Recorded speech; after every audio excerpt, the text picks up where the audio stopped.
Red ప్రసంగాలు ఉపన్యాసాలే కాదు, సమయం సందర్భం వచ్చినప్పుడు కూడా నిలబడాలి. అప్పుడే రాజకీయానికి అర్థం పరమార్థం. కానీ ఇటీవల జరిగిన వరుస ఘటనలు రాజకీయాల లక్ష్యాన్ని నేరుగారుస్తున్నాయి. కేంద్ర మంత్రి బండి సంజయ్ కొడుకు నడిపిన రాసలీల వ్యవహారంలో కాంగ్రెస్ బీజేపీ మహిళా నేతల ఆలోచన విధానంపైనే ఇప్పుడు అందరూ ప్రశ్నార్థాలు సంధిస్తున్నారు. ఇక ఇదే అంశంపై స్పందించడానికి మనతో ఫోన్ లైన్లో ఉన్నారు బీఆర్ఎస్ నేత పావనిగఢ్. నమస్తే అండి పావనిగఢ్ గారు. నమస్తే అండి. పావనిగఢ్ చెప్పండి, ఇప్పుడు ఈ బండి భగీరథ్ వ్యవహారంపై కాంగ్రెస్ బీజేపీ మహిళా నేతలు సైలెంట్ గా ఉంటారు. అంటే మైనర్ కు అన్యాయం జరుగుతున్నా కూడా ఎవరు నోరు విప్పడం లేదు. దీనిపై మీరేమంటారు? ఇప్పుడు ఏంటంటే ఎక్కడ అరాచకాలు జరిగినా కూడా, ఎక్కడ అన్యాయం జరిగినా కూడా మేమున్నాం, మేము చేస్తాం, నేను అన్న ఒకరు చెప్పిండ్రు, మాది హిందూ మతం అని ఇంకోరు చెప్పిండ్రు.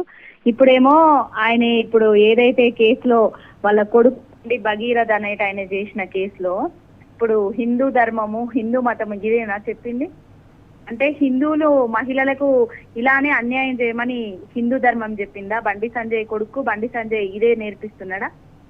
ఇప్పటి వరకు కూడా మరి మహిళలకు ఇంత అన్యాయం జరిగినా కూడా ఒక కాంగ్రెస్ నేత గాని, ఒక బీజేపీ మహిళలు గాని బయటికి వచ్చి ఒక్క మాట మాట్లాడతలేరు. ఆనాటి బాపు కేసీఆర్ గారి పాలనలా చీమ చిటుకుమన్నా కూడా అక్కడికి పోయి రీల్స్ తీసే మన సీతక్క కూడా ఇప్పటి వరకు స్పందిస్తలేరు.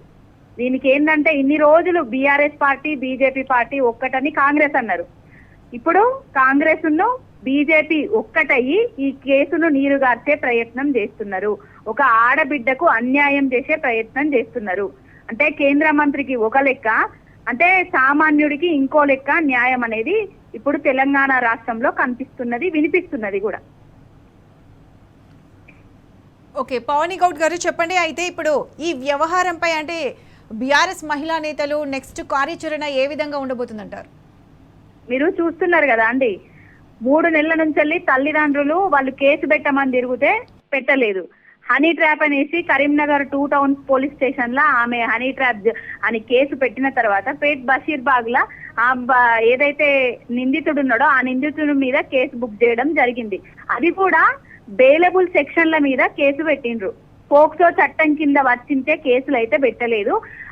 ఇప్పుడు మా బీఆర్ఎస్ పార్టీ మహిళా నేతలు చాలా మంది మహిళా సంఘాలతోటి కలిసి ఆ పేట్ బషీర్పేట దగ్గర నుంచి వెళ్ళి నిన్నటి మహిళ ఏదైతే ఉన్నదో కమిషన్ దగ్గరికి కానివ్వండి, హ్యూమన్ రైట్స్ దగ్గరికి కానివ్వండి, ఇవాళ కూడా మా మహిళా నేతలు బాధితురాలికి మద్దతుగా పోరాటం చేయడం జరిగింది.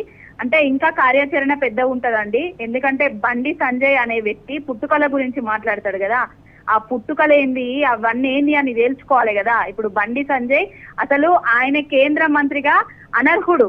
బీజేపీ బర్తరఫ్ చేస్తుందా చేయదా అనేది చూస్తాం. ఆయనను బర్తరఫ్ చేసేదాకా కూడా ఆయన వెంబడి పడతాం.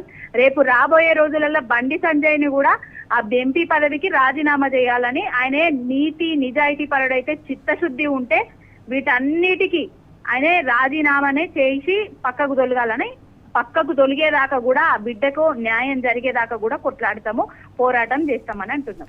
ఓకే రైట్ అండి పావని గారు, థ్యాంక్ యూ అండి.